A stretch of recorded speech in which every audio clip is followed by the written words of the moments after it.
Hello, music fans. I listened to 3 albums that came out on November 29th, 2024 that I want to bring to your attention if you like metal, rock, and prog music, and I'll talk about them in my order of preference.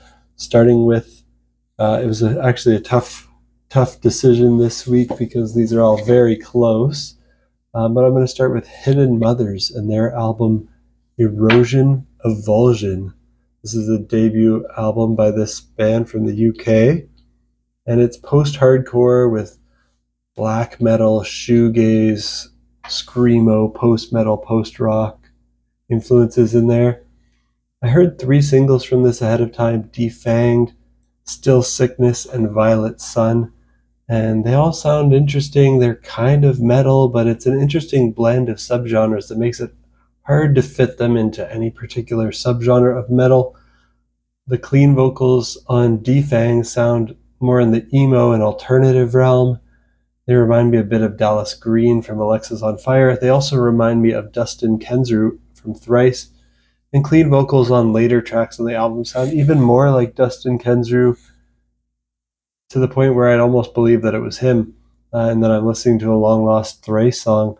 The music sounds a bit like Blackgaze music, like Deaf Heaven and Alcest, but most of the screams even sound more like post-hardcore screams, but occasionally like black metal screams. So I don't know, I put this more in post-hardcore music than black metal music, but I could see people putting it in either, which is strange because those two genres don't necessarily sound the same, but it's kind of straddling the line between them. If that sounds interesting to you, check out Hidden Mothers and their album Erosion, Avulsion. And I'm going to put it in my very good tier. There weren't any excellent near masterpiece or masterpiece albums this week. I was close to putting the first 2 I'm going to talk about in my excellent tier, but just have them very good for now. Next up is Bedsore with Dreaming the Strife for Love, the second album by this Italian band. And this is progressive death metal with black metal influences as well. And for this one, I heard the single Realm of Eluduralide ahead of time, and it was quite the journey. Very brutal parts with death growls, but also soft, jazzy parts. And the whole album continues this sound, and it's very good. The music here is excellent, but I didn't really like the vocals on this album very much. They were really harsh screams, and even though I do like scream vocals a lot of the time, these didn't sound too good to me. They were very piercing. They sounded like raw black metal shrieks. And they had an early 90s kind of roughness and rawness to how they sounded and the production on them to me.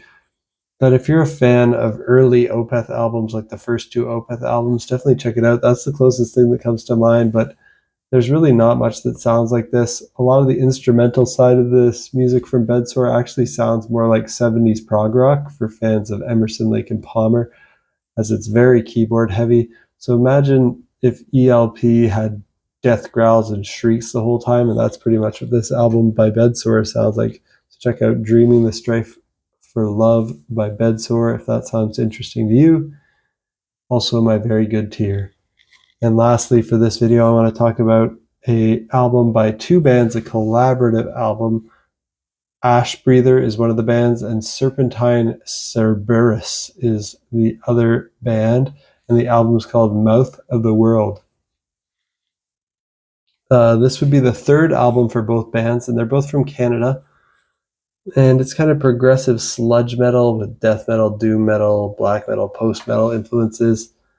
Both of these bands are from Montreal, Canada, and they both released 2 full-length albums before this, so this is the 3rd album for both bands. Before listening to the full album, I listened to Necropolis as the early release track. I enjoyed it, so added this to my list.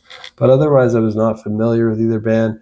But if you're a fan of Mastodon, it kind of sounds like that. It sounds like an evil, scarier, more brutal version of Mastodon. So if that sounds good to you, check out Mouth of the World by Ashbreather and Serpentine Cerberus. And I'm also putting that in my very good tier. Have you heard any of these albums? Let me know what you think of them down in the comments. And did anything else come out recently that you think I might enjoy? Also let me know. And stay tuned for my next video. Hopefully I'm recording my Opeth Last Will and Testament review soon. Really procrastinating on finishing it, but I hope to finish it soon, so stay tuned for that. Peace out.